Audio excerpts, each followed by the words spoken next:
Shalom, buenas tardes a todos, bienvenidos a una nueva charla. Vamos a hablar acerca del nacimiento e infancia de Yeshua, la primera parte. Lucas pasa ahora la página y se enfoca en el nacimiento de Yeshua. Sucedió en aquellos días que salió un edicto de parte del César Augusto para levantar un censo de todo el mundo habitado. Este primer censo se realizó mientras Quirinius era gobernador de Siria. Quirinius realizó un segundo censo en el año 6, cuando era gobernador de Siria. Lucas debe haberlo sabido, por lo que especifica que está hablando de su primer censo. Este censo anterior es el que llevó a Joseph y a Miriam a Betlehem, donde nació Yeshua. Lucas, por lo tanto, fecha el nacimiento de Yeshua de acuerdo con los acontecimientos que estaban sucediendo en la historia romana. Entonces, para entender el nacimiento de Yeshua debemos saber algo sobre la historia romana. Celebraciones de aniversario en Roma. El pueblo de Roma estaba planeando una gran celebración del 750 aniversario en el verano del año 2 antes de la era común. Roma estaba en su apogeo. Augusto César, cuyo nombre era Octavio, había traído estabilidad y paz al imperio y era su 25 aniversario desde que se le concediera el título de Augusto. El Senado romano proclamó con entusiasmo a Augusto como Pater Patriae, padre de la patria, el 5 de febrero del 2 antes de la era común, en honor a su jubileo de plata, precisamente esos 25 años. También decidieron realizar un censo inusual fuera de padrón, decretando que todos los ciudadanos de todas partes del Imperio Romano deberían ratificar a Augusto como Pater Patriae. O sea, ese censo no era solo para contar gente, sino para que todo el mundo fuera a rendir esa pleistesía. Sería como un voto de confianza para honrar a Augusto. Este entonces no era un censo habitual de los que se realizaban cada 17 años. Cada 17 años había uno, por eso decimos que Quirinius después realizó otro censo, el que correspondía a ese periodo. Ya se había realizado un censo en el año 12 antes de la era común y el siguiente sería precisamente en el año 6 de la era común ya. Después del destierro del etnarca Herodes Arquelao en el año 6 de la era común, Judea, el conglomerado de Samaria, Judea e Idumea, quedó bajo la administración romana directa de Concoponio como prefecto. Al mismo tiempo, Quirinio fue nombrado legado de Siria con instrucciones de evaluar la provincia de Judea a efectos fiscales. Uno de sus primeros deberes fue realizar un censo como parte de esto. Y esto lo encontramos en la Wikipedia. El censo del año 12 es demasiado temprano para ser el que llevó a Joseph y Miriam a Betlehem. Del mismo modo, el censo del año 6 cae demasiado tarde, sí, a pesar de que tuvo lugar mientras Quirinius era legado de Siria. Pero el registro universal de todos los ciudadanos que debían ratificar el decreto del Senado que proclamaba a Augusto como Pater Patriae encaja perfectamente con el calendario del nacimiento de Yeshua en septiembre del 2 antes de la era común. Quirinius fue enviado a Siria en marzo de ese año. Judea en ese momento era una provincia de Siria. También sabemos que Lucas llama a Quirinius gobernador, pero sin embargo usa el término para denotar la administración general de deberes porque en Lucas 3.1 se refiere a Pilato como gobernador de Judea cuando en realidad era un procurador. Los registros históricos muestran que el gobernador Saturninus todavía estaba en Siria hasta mayo del 2 antes de la era común, por lo tanto no podía estar Quirinius, pero luego hay una brecha en los registros históricos y no se sabe nada con certeza hasta noviembre, cuando Varus aparece como gobernador. En el espacio en blanco histórico de 6 meses nació Yeshua. Fue el único año posible en el que pudo haber nacido durante una administración de Quirinius en Siria cuando se estaba haciendo un censo. Sin duda, el censo en Siria se completó a finales de verano. Luego Quirinio fue a Judea en septiembre. Sus oficiales fueron a cada pueblo de Judea y se requirió que toda la gente regresara a sus pueblos de origen para registrar su aprobación de Augusto César. Esto llevó a Joseph y Miriam a Betlehem para que Yeshua pudiera nacer en la noche de la fiesta de las trompetas en Yom Teruah, el 29 de septiembre del 2 antes de la era común. El viaje a Betlehem. Todos iban para inscribirse en el censo, cada uno a su ciudad. Así que Joseph también subió desde Galilea, de la ciudad de Nazaret, a Judá, a la ciudad de David que se llama Betlehem, porque él era de la casa y de la familia de David, para inscribirse con Miriam, desposada con él, quien estaba encinta. Joseph y Miriam aún no estaban casados porque Lucas nos dice que estaban desposados. Esto indica que Miriam todavía vivía con sus padres en Nazaret. En la costumbre judía los novios pasaban por un periodo de estar desposados, lo cual los convertía legalmente en marido y mujer, pero sin derecho a cohabitar o tener relaciones hasta consumado el casamiento. Este estado requería el mismo proceso de repudio que un divorcio caso hubiera tenido que haber separación. Al parecer habían decidido posponer el matrimonio hasta después del nacimiento de Yeshua. Incluso entonces, dadas las circunstancias, no es probable que celebraran una boda pública, lo que solo serviría para generar más críticas de parte de quienes no creyeron en su historia. Entonces, ¿por qué Joseph la trajo en ese viaje de 80 millas a Betlehem en esa condición? Si Miriam era de la casa de David, ¿por qué su padre no hizo el viaje con ellos? Lo más probable es que lo hiciera porque no habría sido prudente que viajaran solos y sin vigilancia, incluso si fueran parte de una caravana. Al padre de Miriam se le permitió legalmente representar a la familia en ese censo. Si estaba vivo, se le habría pedido que hiciera el mismo viaje a Betlehem para registrarse. Una pregunta más intrigante es por qué Miriam participó en este difícil viaje cuando estaba tan avanzada en su embarazo. Esto parece indicar que corría algún peligro si la dejaban sola con su madre en su casa de Nazaret. Nazaret era un asentamiento religioso ultraconservador de judíos que se apresuraban a ejecutar a cualquiera que se apartara del camino recto. De hecho, como veremos más adelante, después del primer sermón de Yeshua, al regresar del desierto, los hombres de esa ciudad querían arrojarlo por el acantilado cercano. Con Miriam embarazada, fuera del matrimonio, hubo muchos, sin duda, que abogaron por lapidarla. Si su padre y su prometido la hubieran dejado atrás, habrían tenido motivos para preocuparse por su seguridad durante su ausencia. Pero Elohim usó todas estas circunstancias para asegurarse de que Miriam fuera a Betlehem, para que Yeshua naciera allí como había sido predicho en Micaía, en el capítulo 5. Pero tú, Betlehem Efratá, la menor entre los clanes de Judá, de ti saldrá uno para gobernar a Israel por mí, uno cuyo origen es de antaño, de tiempos antiguos. Era bien sabido entre los rabinos del primer siglo que el Mashiach nacería en Betlehem, porque consideraban que este pasuk de Micaía era una profecía mesiánica. El pasuk nos dice la ciudad, Betlehem, y la tribu, Judá. A esto podemos agregar que él nació en la fiesta de las trompetas al amanecer de un nuevo año, 532 años después de que se emitió el edicto de Ciro, permitiendo a los judíos el derecho de emigrar de regreso a la tierra de sus padres en el regreso. El número 532 es 7 veces 76. Como 76 es el número bíblico de la limpieza, era el número de años requerido para proporcionar una limpieza completa después de que la nación había sido devuelta de la muerte a la vida. Esto es una purificación. Los pastores de Betlehem. En aquella región había unos pastores que velaban y montaban guardia en la noche sobre su rebaño.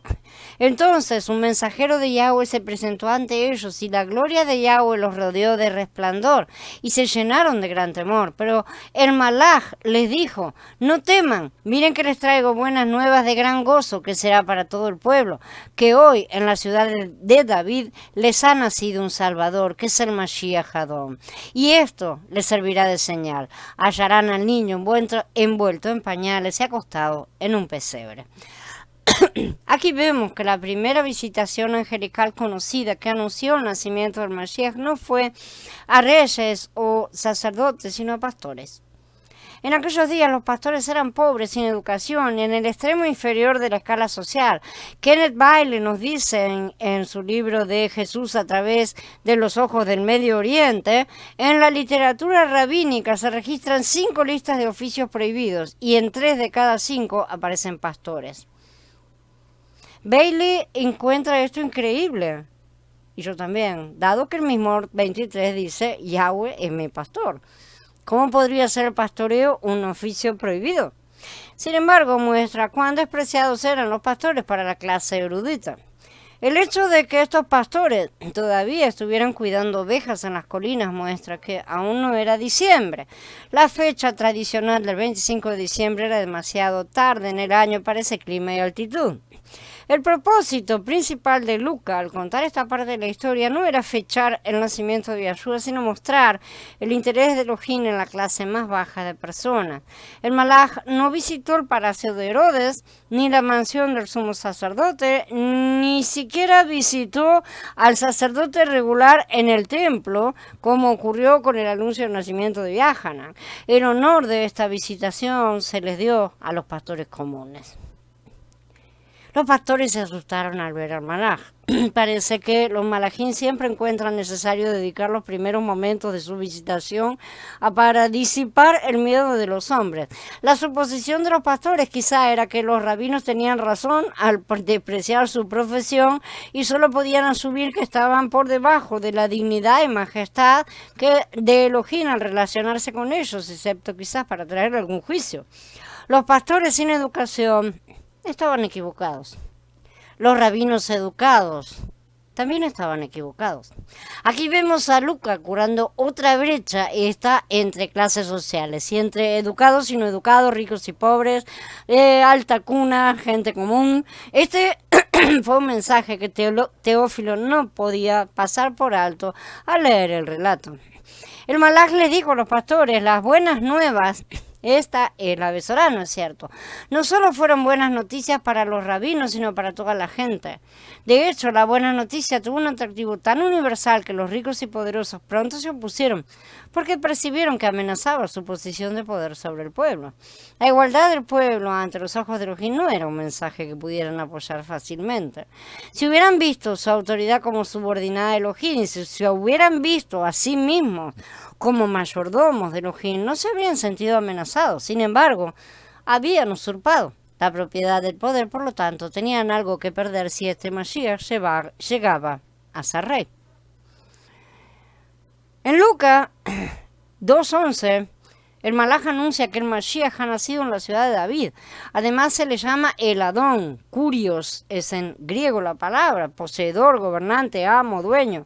Betlehem era la herencia de la tierra de la familia de David desde que Yahushua había dividido la tierra entre las tribus y familias. Ahora el heredero había venido como el Adón o patriarca de esa familia y de esa ciudad, como lo profetizó Mijaías. Había 2 ciudades de David. Una era Betlehem, la otra era Jerusalén, o más específicamente la colina de Sión. David nació en Betlehem, pero desde Sión reinó sobre todo Israel. Así también Yahshua nació en Betlehem, pero su trono estaría en Sión, si no lo hubieran usurpado. Sin embargo, en la segunda venida de Mashiach, tanto Betlehem como Sión tienen un significado y una aplicación más amplia, porque ahora Él viene a gobernar al mundo desde la nueva Jerusalén, la nueva acción. Esta nueva acción no es la antigua acción, como tampoco la nueva Jerusalén es la antigua Jerusalén. El cambio profético también se mueve de Yahudá a Yosef.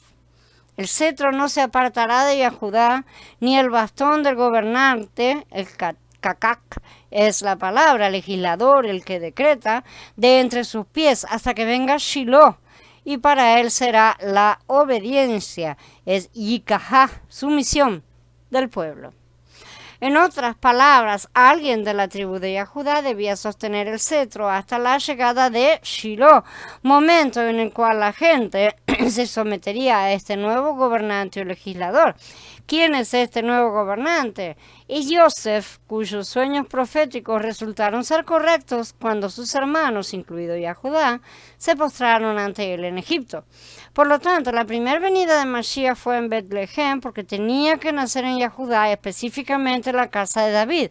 Pero su segunda venida es a través de Yosef y la tribu de Efraín, la tribu de Yahoshua, para heredar el llamado de Yahoshua a guiarnos al reino. Betlehem es la casa del pan. La señal que el Malaj le dio a los pastores de Betlehem fue que encontrarían al bebé acostado en un pesebre. ¿Cómo fue esto una señal? Betlehem significa casa de pan. Yahshua iba a ser el pan de vida que la gente debía comer. Yahshua les dijo, en verdad les digo que si no comen la carne del Hijo del Hombre y no beben su sangre, no tienen vida en ustedes. El que come mi carne y bebe mi sangre tiene vida eterna y yo lo resucitaré en el día final, porque mi carne es verdadera comida y mi sangre es verdadera bebida. Comer es escuchar y asimilar sus palabras. Lo pusieron en un pesebre para mostrar que debía ser nuestro alimento en la casa del pan. Los pastores fueron al pueblo de Betlehem obedeciendo la palabra de los malajim. Sucedió que cuando los mensajeros se retiraron de ellos al cielo, los pastores se decían unos a otros, pasemos ahora mismo hasta Betlehem y veamos esto que ha sucedido y que Yahweh nos ha dado a conocer. Fueron deprisa y hallaron a Miriam y a Yosef y al niño acostado en el pesebre. Y al verlo, dieron a conocer lo que se les había dicho acerca de este niño. Todos los que oyeron se maravillaron de lo que los pastores les dijeron. Las comunicaciones no estaban tan avanzadas como lo son hoy, pero ciertamente todos en Betlehem habían oído hablar de este evento. El pueblo no era muy grande. Sin duda, los pastores ya conocían a las parteras. ¿Nacerá un bebé esta noche? ¿En cuál casa? Tenemos que ver a ese niño. Hemos sido enviados por Elohim. Los gritos habrían hecho que todo el mundo saliera a la calle a ver qué era lo que estaba pasando y qué estaban alborotando a todos estos pastores. Aún así, 3 meses después, el rey Herodes se sorprendió por la noticia de los magos que vinieron preguntando por el rey recién nacido. Herodes los envió a descubrir la identidad del niño, presumiendo que Betlehem era su lugar de nacimiento, pero sin embargo parecía no saber nada. Quizás los espías de Herodes, si escucharon algo, no se tomaron el informe en serio, ya que provenía de pastores ignorantes que no representaban ninguna amenaza. Además, ¿por qué visitaría Elohim a pastores despreciados en lugar de a sacerdotes honrados? Los primeros 40 días de Yahshua. La vida de Yahshua se divide en periodos de 40 y el primer periodo es este apenas nacido. Lucas es el único que nos habla de la circuncisión de Yahshua al 8º día. Yosef y Miriam llevaron a Yahshua al templo en Jerusalén, que estaban a 5 millas de Belén.